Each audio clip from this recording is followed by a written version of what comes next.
Segunda de Corintios capítulo 9, con la ayuda del Señor, hermanos, vamos a hablar hoy un tema. Sabe que hay mensajes de inspiración, mensajes que alientan la fe, nos sentimos inspirados por Dios para el caminar cristiano. Hay mensajes doctrinales que nos enseñan las grandes doctrinas de la Biblia, como lo que estamos estudiando los días viernes, la doctrina bíblica.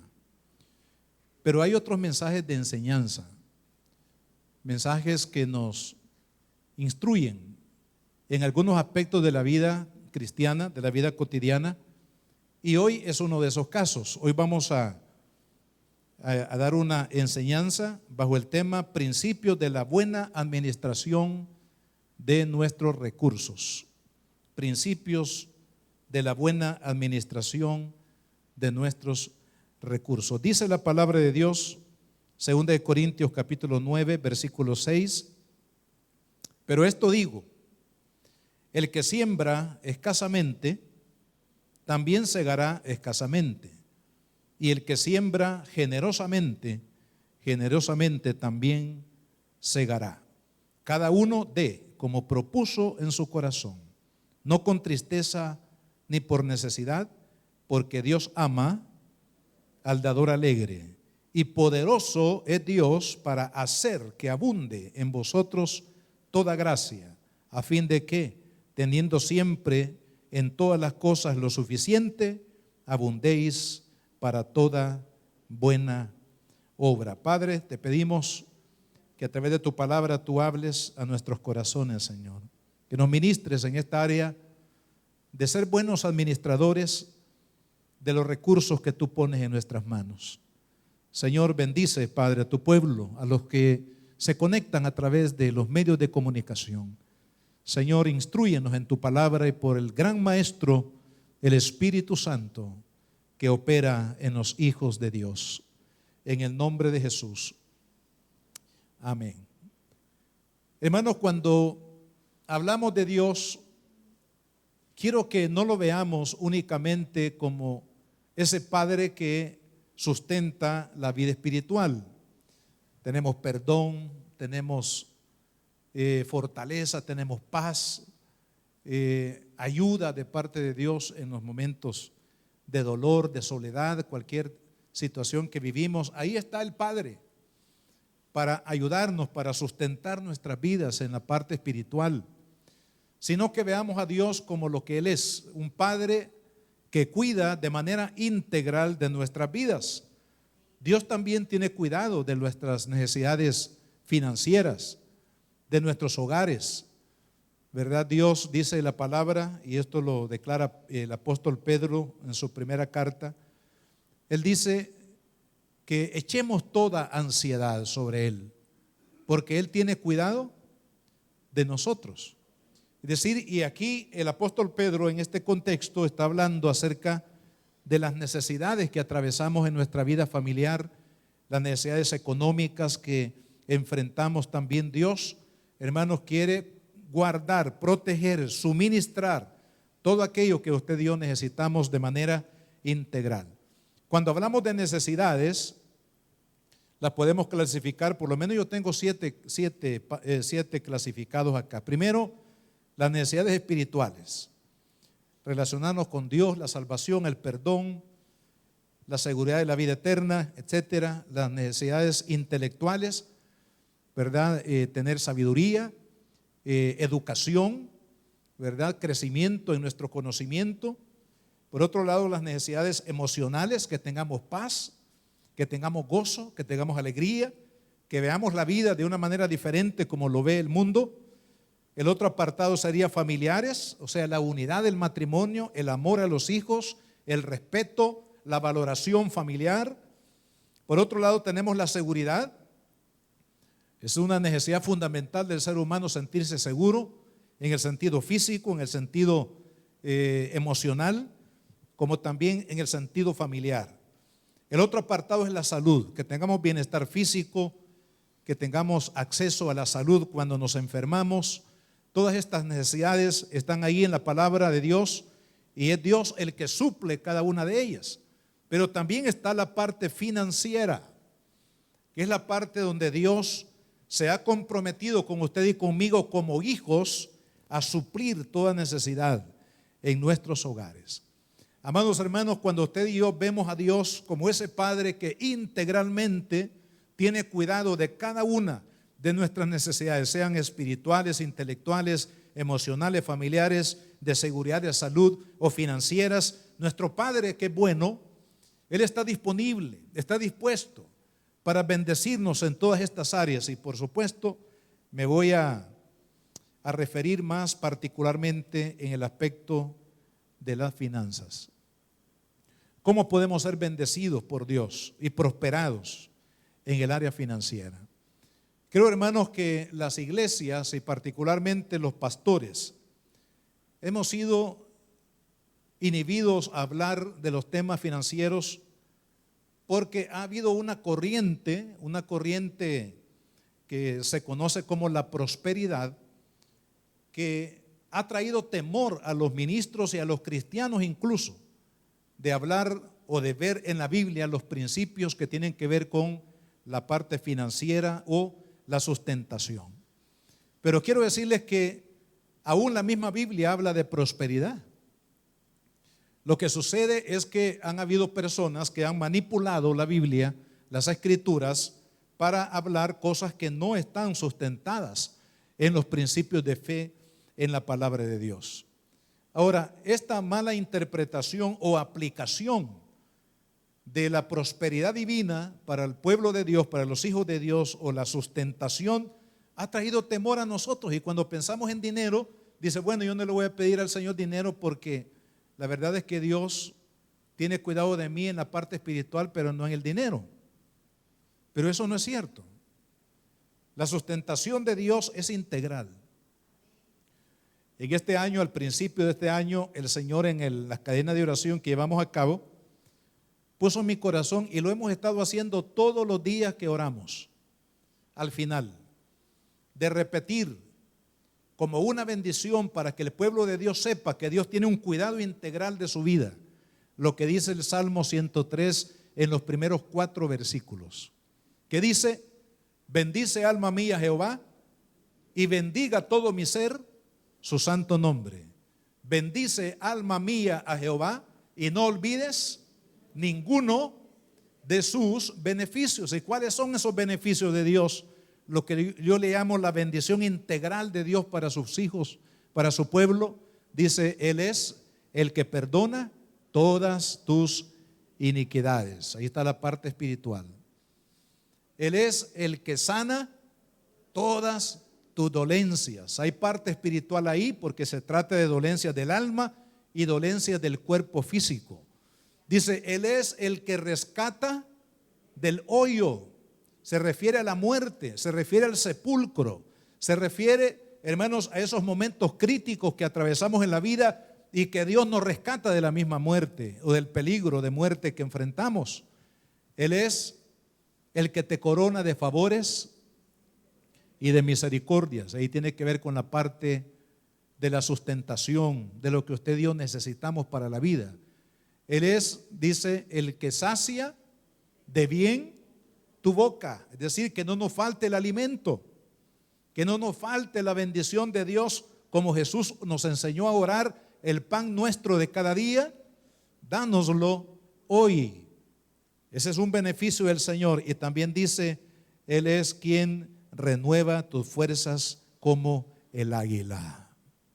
Hay momentos que nos debilitamos por diferentes razones, pero Dios nos dice, hijo, yo te voy a dar nuevas fuerzas para que sigas adelante, para que no claudiques en tu fe, para que no te quedes a medio camino. Es decir, lo menciono, hermanos, porque tiene que ver con esta temática de hoy, de que no tengamos temor de pedirle al Señor, Señor, ten cuidado de mi vida, Señor, tú sabes lo que mi familia necesita, ayúdame, abre puertas de bendición, de trabajo, de sustentación para mi vida, para mi familia, porque es parte, hermanos, de la responsabilidad divina como padre de cuidar en esas áreas de nuestra vida. Ahora, sí hay que tomar decisiones de las cuales les voy a hablar hoy, que son sumamente fundamentales.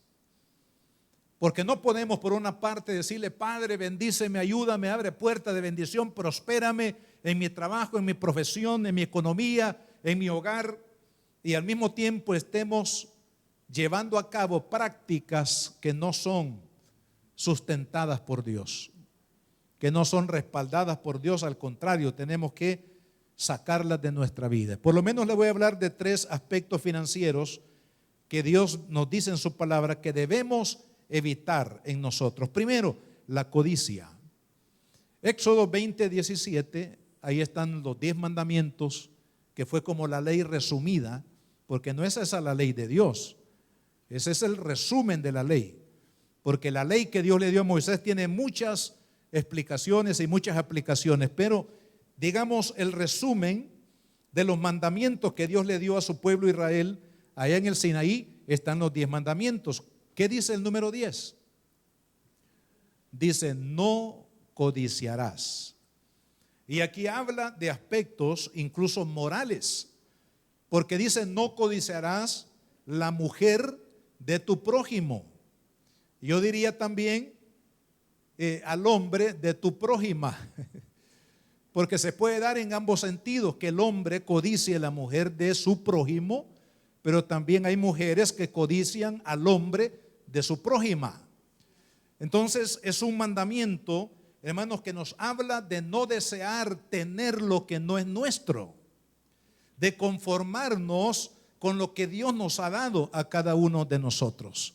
Porque la codicia es la que impulsa a los seres humanos, hermanos, a tratar de obtener lo que quiere su alma de las diferentes formas como sea. Y ahí es donde se cometen grandes pecados, cuando se maneja la vida a través de la codicia. Pero también dice que no codiciemos el burrito del prójimo, si lo traducimos a nuestros días, la bicicleta, la moto, el carrito del prójimo, es decir, del vecino. Cuando una persona dice: no, es que yo voy a tener algo mejor que esa bicicleta, que esa motocicleta o ese vehículo, o lo que tiene el prójimo, ya eso, hermano, está motivado por la codicia. Y la codicia no es buena para el pueblo de Dios, es decir, tenemos que sacarla del corazón. Nosotros tenemos que movernos por fe y no por codicia, por agradecimiento y no por codicia, por darle gloria a Dios por lo que Él nos da, por lo que Él quita, hermanos, y no por la codicia, porque la codicia impulsa al ser humano a enriquecerse o a obtener recursos de manera fraudulenta, como lo vamos a ver en la palabra. Mire, en el libro de Proverbios, en el capítulo 1, del versículo 10 en adelante hasta el 19, hay ahí un consejo, digamos, de un padre a un hijo. Y le dice: hijo, no sigas, por favor, aquellos que tienen un mal precedente, un mal corazón, aquellos que fraguan la maldad, no los sigas. Y ahí menciona, no lo leemos todo porque el pasaje es extenso, pero ahí vemos, hermanos, que le aconseja que no vaya tras aquel que derrama sangre, tras aquel que roba, aquel que quiere enriquecerse a través de formas que no son lícitas. Pero lo que llama la atención es que en el versículo 19, que ese sí lo voy a leer, Proverbios 1:19, vea cuál es lo que impulsa ese tipo de conductas de mala actitud y de hacer daño al prójimo para obtener algún beneficio personal. Vea qué es lo que impulsa esto. Versículo 19: tales son las sendas de todo el que es dado a la codicia, la cual quita la vida de sus poseedores. O sea, ¿qué es lo que impulsa entonces a las personas a arrebatar lo que no es de ellos de la mano del prójimo? ¿Qué es lo que les impulsa a hacer daño para sacar un beneficio? ¿Qué les impulsa, hermano, a hacer negocios fraudulentos para traer algún beneficio a su vida? Es la codicia. Es por eso que el pueblo de Dios tenemos, hermanos, que desalojar nuestro corazón de toda codicia, que es un deseo excesivo y maligno de obtener recursos de formas que no son correctas. El segundo aspecto es el amor o la idolatría al dinero. El Señor Jesús en Mateo capítulo 6 y versículo 24, por lo menos este versículo les leo, porque a continuación viene una enseñanza muy amplia del Señor sobre el afán y la ansiedad. Pero ¿de dónde viene el afán y la ansiedad? En el versículo 6:24 de Mateo dice: ninguno puede servir a dos señores, porque o aborrece al uno y amará al otro, o estimará al uno y menospreciará al otro. No podéis servir a Dios y a las riquezas. El apóstol Pablo en la primera carta a Timoteo capítulo 6, del versículo 6 al 10, habla del amor al dinero como la causa. Ve, hermanos, qué tremendo esto. El amor al dinero como la causa de todos los males que hay en el mundo. O sea, todos los males que hay en el mundo son por causa de la idolatría, del amor excesivo, ese amor, amado hermano, multiplicado en el corazón del hombre hacia las cosas materiales, sobre todo al dinero. Esta palabra de Jesús aquí: no podéis servir a Dios y a las riquezas. Esa palabra riqueza viene de una palabra que creo, una palabra aramea, que significa mamón. ¿Quién era Mamón? Mamón no es la fruta que por ahí se compra para cierta época, sino Mamón era un ídolo. Había en el Imperio Romano, hermanos, muchos altares donde la gente iba todos los días a pedirle buena suerte a Mamón, a pedirle prosperidad en los negocios, a pedirle riqueza, a pedirle grandeza en materia económica, y ahí le rendían culto a este ídolo, porque la gente, hermanos, estaba confiada de que de la noche a la mañana se podía ser rico y famoso. Hoy en día igual, hay muchas personas que consultan el horóscopo. ¿Habrá bendición este día para mí? Voy a ver qué dice el horóscopo. Hermanos, el horóscopo es una forma de adivinación, y la adivinación está conectado con las prácticas del ocultismo. Todo cristiano, verdadero cristiano, no debe de consultar el horóscopo, no debe de ir a los centros espiritistas para saber qué le va a suceder o para saber qué hacer con otra persona que es enemiga, que generalmente se usan estos medios para llevar un mal a la persona. Todo esto tiene que ver, hermanos, con el ocultismo, y no es una práctica para la vida cristiana. De tal manera que el amor al dinero, hermanos, es la causa de todos los males, y hay personas que le rinden. Mire, he escuchado yo personas, a lo mejor usted también. Yo he tenido la triste historia, hermano, de oír, sobre todo hombres, ¿verdad? Los hombres se tocan acá porque aquí guardan la cartera. Y dice: mire hermano pastor, este es mi Dios, dice, tocándose la cartera. Otros sacan la tarjeta de crédito y dice: este es mi Dios, porque puedo comprar todo lo que quiera. El problema es que no puede pagar, y cuando no puede pagar es el problema. Entonces, hermano, hay personas que se atreven a desafiar a Dios y a decir: el dinero es mi Dios, lo que toco, lo que veo, lo que hago, eso es mi Dios. Y hay muchas personas en el mundo, hermanos, que tienen su esperanza puesta en la riqueza. Por eso el Señor nos dice en su palabra que es imposible que un cristiano pueda rendirle a Dios adoración, fidelidad, hermano, y al mismo tiempo rendirle fidelidad al Dios Mamón, o al Dios del dinero, o la esperanza en las cosas materiales. El otro aspecto financiero que debemos de desalojar de nuestra vida son las ganancias deshonestas. Ve lo que dice la palabra de Dios, para que no digan: el hermano Ricardo se lo inventó a saber de dónde.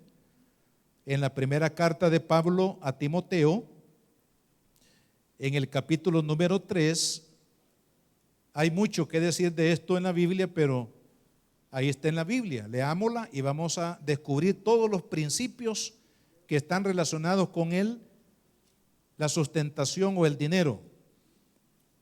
1 Timoteo 3, versículo 3, hablando de los requisitos de los servidores, dice: no dando al vino, no pendenciero, no codicioso de ganancias deshonestas, sino amable, apacible, no avaro, que gobierne bien su casa.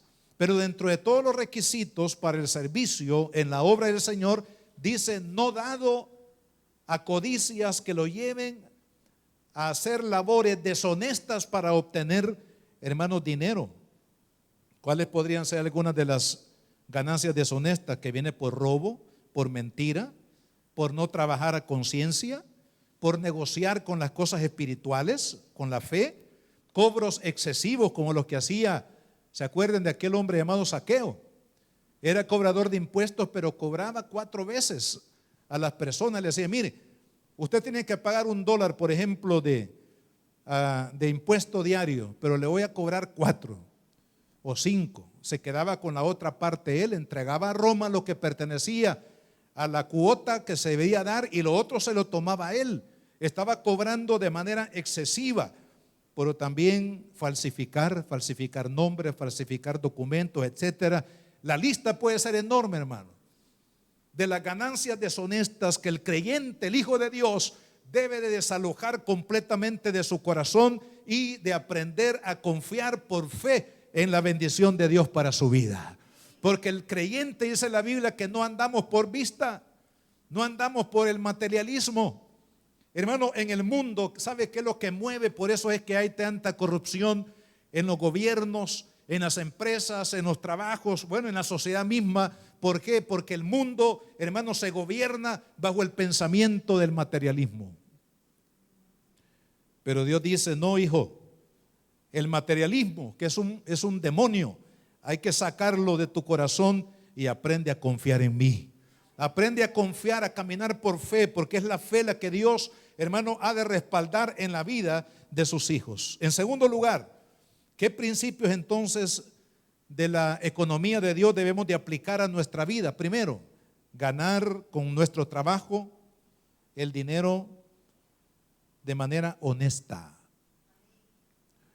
En el libro de Génesis encontramos un pasaje en el capítulo 3, versículo 19,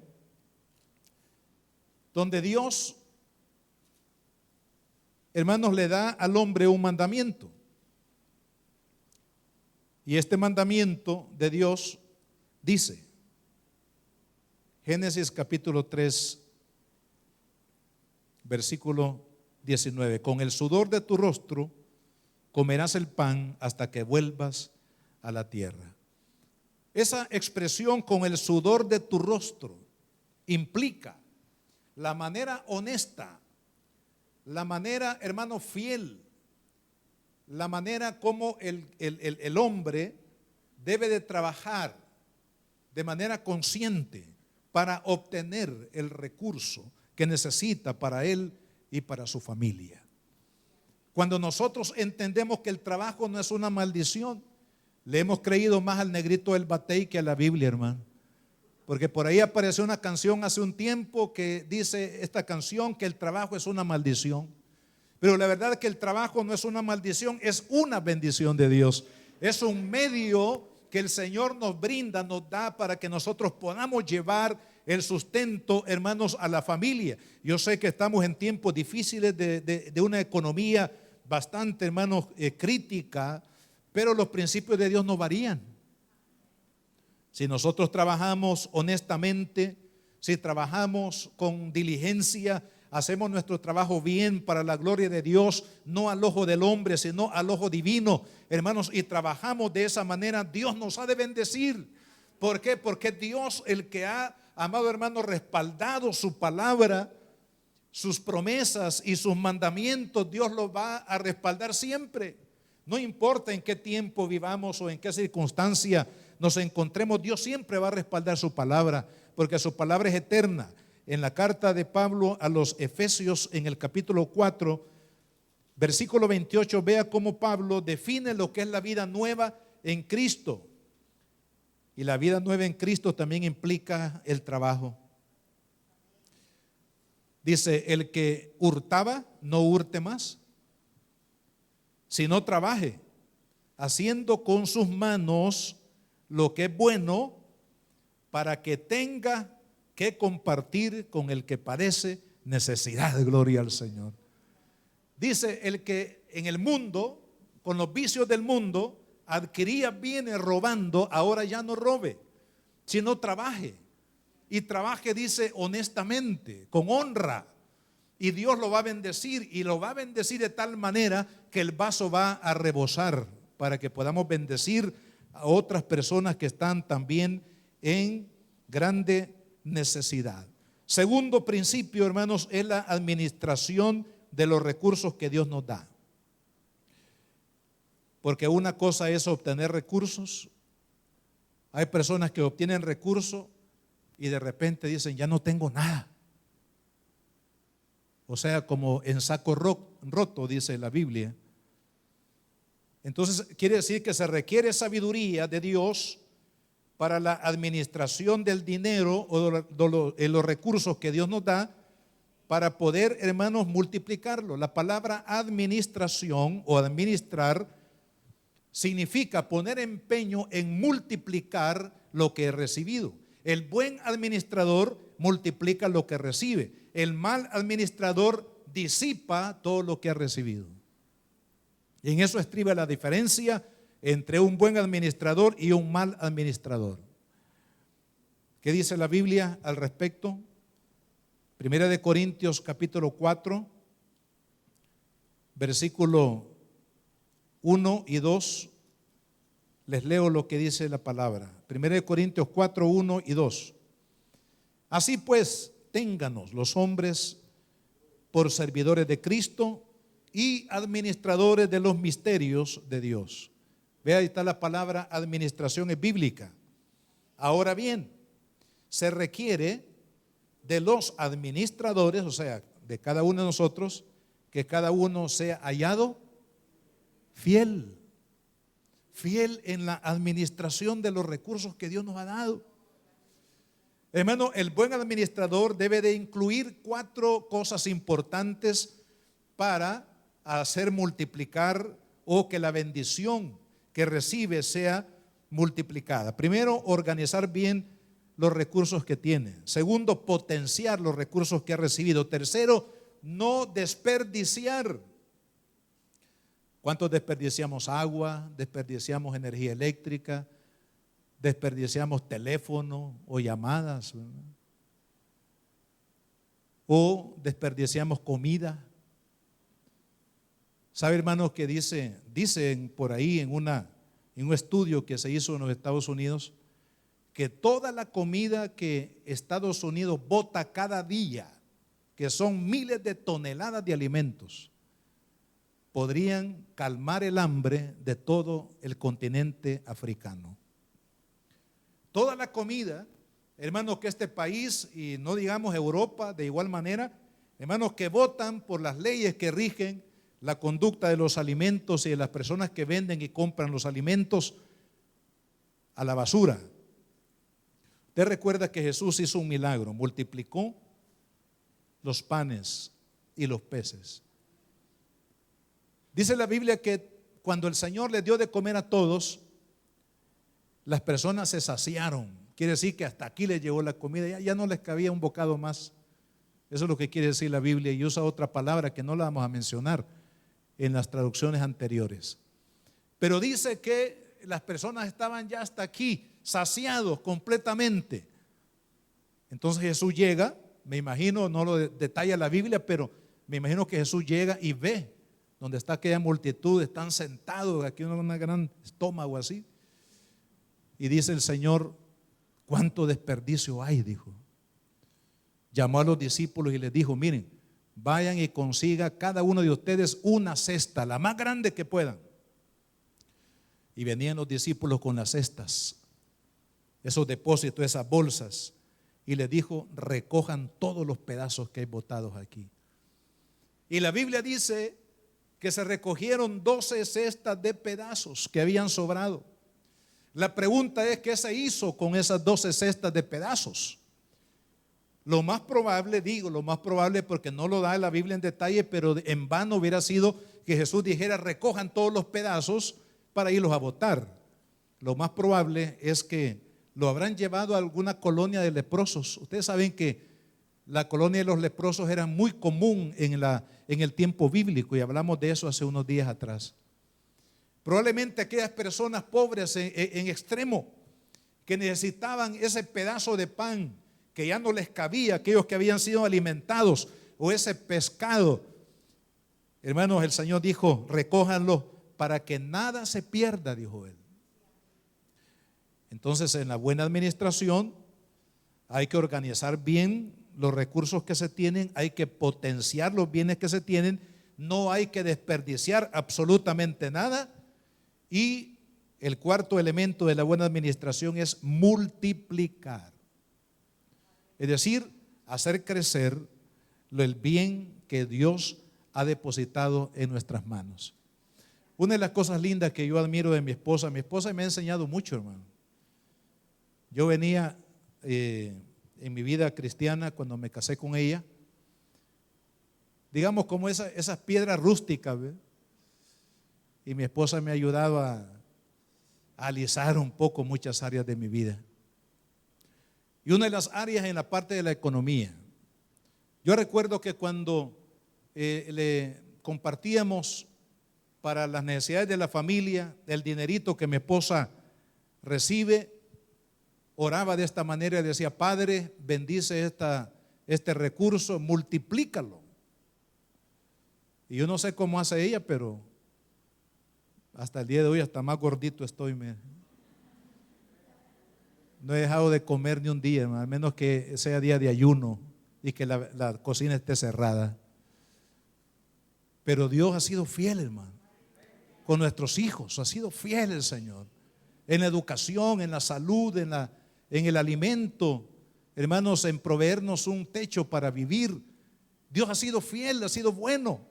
Pero vea, hermanos, la actitud que hay muchas veces en la vida de la persona, que es la que marca la diferencia. Cuando nosotros le pedimos: Señor, ayúdanos. Yo sé que estamos viviendo en un país, amado hermano, donde los salarios son salarios muy mínimos. Y los pastores son testigos, porque yo lo he dicho en reuniones con ellos y les he dicho: hermano, ¿cuánto desearíamos que los hermanos que trabajen con nosotros tengan un buen salario? Por lo menos un poco más de lo que es el promedio. Porque uno mismo sabe, hermano, como padre de familia y como esposo, uno mismo sabe las dificultades que los hermanos pasan, o pasamos todos, en materia económica. Es por ello que debemos de pedirle al Señor en la parte de la administración, decirle: Señor, bendícenos, ayúdanos, que se multipliquen estos recursos que tú has puesto en nuestras manos, para que seamos buenos administradores de lo que tú nos has dado. Y el tercer principio que quiero mencionarles es el principio de dar. El dar es un ejercicio de fe. Cuando usted dice: yo voy a dar mi ofrenda, usted está creyéndole a Dios. Cuando usted dice: yo voy a dar mi ofrenda, cuando yo voy a dar lo que he propuesto en mi corazón darle al Señor, mis ofrendas, mis diezmos, mis promesas de fe misionera, o una ofrenda que usted ponga en su corazón el Señor para dar a la obra de Dios, es un acto de fe. Es un acto de fe. ¿Por qué? Porque estamos creyendo en lo que la palabra de Dios dice, y lo hemos leído acá. Volvámoslo a leer. Dice: por esto digo, el que siembra escasamente, también segará escasamente. Y el que siembra generosamente, generosamente también segará. Ahí está el primer principio del dar.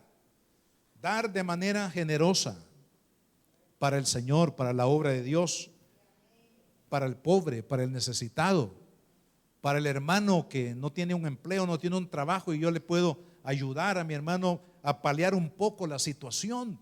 ¿Por qué no? ¿Por qué no apoyar? ¿Por qué no dar? Porque el dar, hermano, es un principio de Dios, es un principio de fe. Dar de manera generosa. Segundo, dice el versículo 7, cada uno dé, una vez más la palabra dé o dar, como propuso en su corazón. Es decir, conforme Dios lo guía a cada uno. Le voy a decir algo que le va a parecer una locura, pero esto lo aprendí yo en el trayecto de la vida ministerial y también de leer la Biblia. Hermano, sabe que el don de la generosidad va más allá del don de los diezmos. Porque los diezmos ponen un límite. Dice, bueno, si yo gano $100, $10, porque eso es algo matemático, $10 son para el Señor. Pero la generosidad es una ley que supera aún la ley de los diezmos. Porque la generosidad no pone límite. La generosidad da conforme a lo que Dios pone en el corazón. Y yo sé de muchos hermanos que podría aquí mencionar sus nombres, pero no lo voy a hacer, por cierto. Pero yo sé de muchos hermanos que han sido altamente bendecidos por Dios, porque han ido más allá de la ley, de la normalidad, de lo establecido, y han sido generosos para darle al Señor como propuso en su corazón.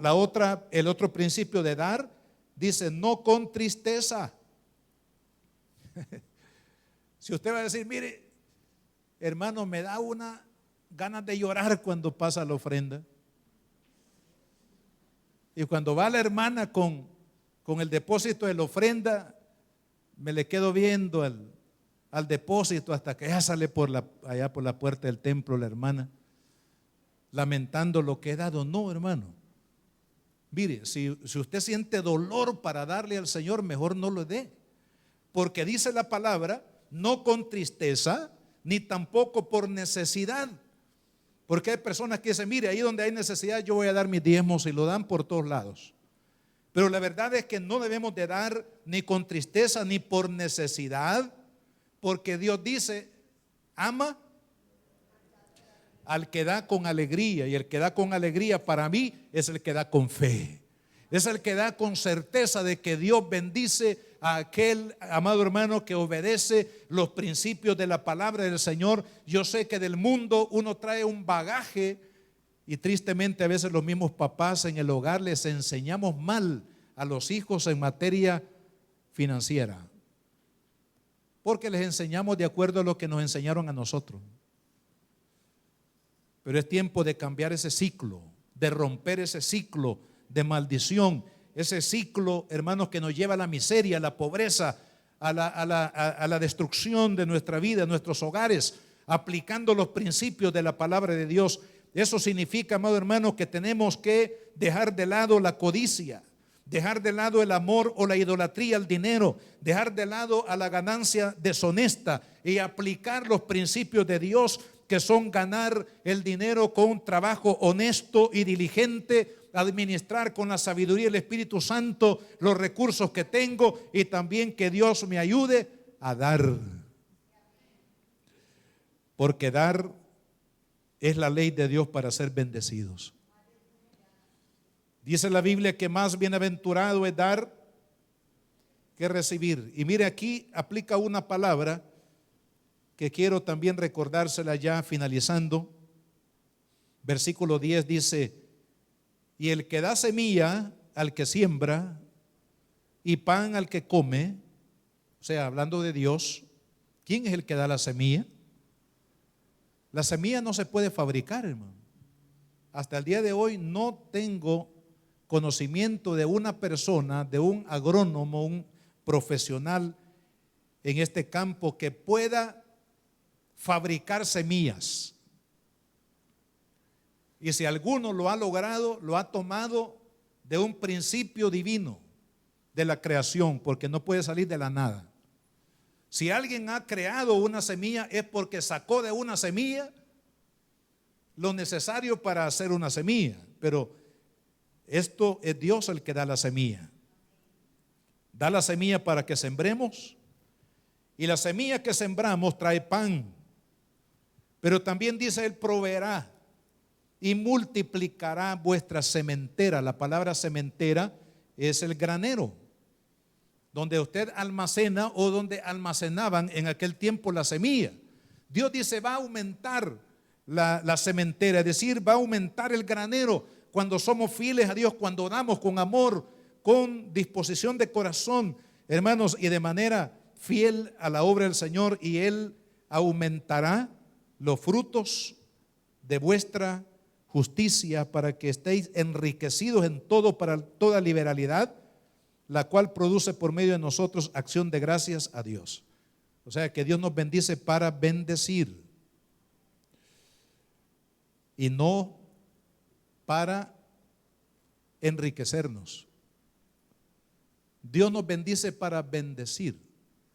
Y le voy a dar un ejemplo, con esto vamos a ir concluyendo, de cómo Dios bendice. Mire, Abraham, cuando Dios lo llamó, él vivía en Ur de los Caldeos, o sea, lo que hoy es Irak, en esa zona. Dios lo llama. Abraham ya era un hombre próspero, es decir, tenía su ganado, tenía su...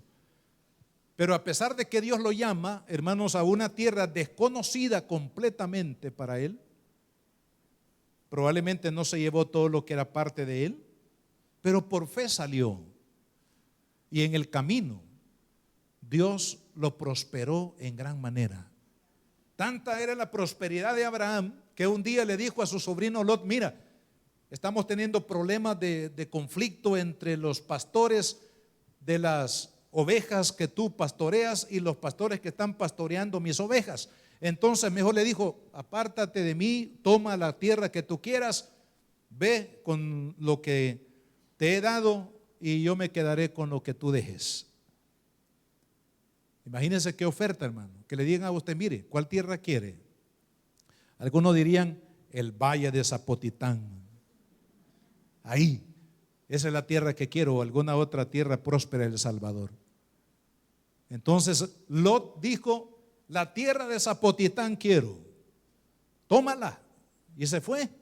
Abraham se quedó con el desierto, pero en el desierto Dios lo bendijo. En el desierto Dios lo prosperó. ¿Sabe cuál es la diferencia? La diferencia es que Abraham creyó en un Dios vivo, en un Dios que cumple la palabra que Él ha prometido, en un Dios que respalda a aquel que aprende a caminar por fe. Y Lot puso su mirada físicamente en la prosperidad de la tierra, pero fracasó, porque todos conocemos la historia de Lot. Todos la conocemos en la Biblia. ¿Por qué, hermanos? Porque aquel que le cree a Dios va a ser bendecido. Hay 4 bendiciones de Dios para los que dan de manera correcta al Señor. Y esta palabra no la vamos a leer, pero ustedes también la saben. En el libro de Malaquías, capítulo 3, del versículo 10 en adelante, del versículo 10 al 12. Estas son las 4 bendiciones que Dios le dijo al pueblo de Israel, y también nos lo dice a nosotros, que serían bendecidos si ellos daban a Dios de manera correcta, con amor, con gozo, con fe. Primero le dijo: abriré las ventanas. Eso de abrir las ventanas para mí son oportunidades. ¿Quién es el que abre las oportunidades? ¿Cuántas personas llevan su currículum a un lugar, a otro, 10, 15 lugares, y las puertas están cerradas? Pero un creyente que le cree a Dios y aprende a caminar por fe dice: Señor, ¿a dónde voy a buscar empleo? Dame tú la dirección. Él le pide dirección a Dios y está aprendiendo a caminar por fe y dice: voy a ir a tal lugar, y entre los 10,000 lo escogen a él. ¿Qué le parece más? Esa es una oportunidad, es una puerta que Dios abre. Abriré ventanas para ser bendecido, oportunidades. Segundo, le dice Dios al pueblo: les bendeciré de manera abundante, que sobre y abunde. La otra bendición: yo me haré cargo de los enemigos de tu economía. ¿Cuáles son los enemigos de la economía? Pueden ser muchos, y uno de ellos es no saber administrar. Pero Dios dice: yo me haré cargo de los enemigos de tu economía. Y número 4, Dios le dice al pueblo: ustedes van a ser bendición para todas las naciones. Los voy a poner de ejemplo. Un día, escuchando a un rabino, escuché algo que me impactó. Dijo: la prosperidad del pueblo de Israel, dijo él, descansa y habló de varias cosas, pero lo que me llamó la atención fue en la parte del dinero. Él dijo, donde quiera que haya un judío, en cualquier parte del mundo, el judío es una persona próspera. Y todos decimos, porque es el pueblo de Dios. Sí, es el pueblo de Dios, pero no solamente porque es el pueblo de Dios, sino porque ellos aplican los principios de la palabra de Dios a su vida. Entonces, este rabino decía que uno de los principios que ellos manejan como etnia, como pueblo, como cultura, es ayudar a su prójimo. Es decir, ayudar al hermano judío que está pasando, por ejemplo, una crisis económica. Ellos le ayudan, lo ayudan para que salga adelante, y cuando salga adelante, esta persona ayuda a otros, y así va en cadena. Así va en cadena, es decir, está aplicando lo que Jesús resumió de la ley y de los profetas cuando Él dijo, amarás al Señor con todo tu corazón, con toda tu alma, con todas tus fuerzas, y a tu prójimo como a ti mismo. Cuando usted ayuda, dice la Biblia que a Dios prestamos cuando ayudamos al pobre. Cuando ayudamos a un hermano en necesidad, usted le está prestando a Dios. Cuando usted le ayuda a una persona que está en suma pobreza y usted dice, bueno, soy pobre, pero le puedo ofrecer un pan, unas tortillas a la vecina para que pueda comer con sus hijos, o darle algo de ayuda a la persona, si tenemos cómo hacerlo, amado hermano, le estamos prestando a Dios. Y dice la Biblia que Dios va a devolverle. Dios va a devolver a todo aquel que presta, es decir, que da al necesitado. Dios se lo va a devolver, y usted sabe que Dios devuelve multiplicado. Amén. Dios devuelve con bendición. Y es lo que Dios quiere, hermanos, que hagamos cada uno de nosotros. Inclinen su rostro, por favor, vamos a orar y vamos a pedir a mis hermanas que pasen aquí al frente. Padre, te damos la gloria y la honra a ti, Señor, por toda bondad.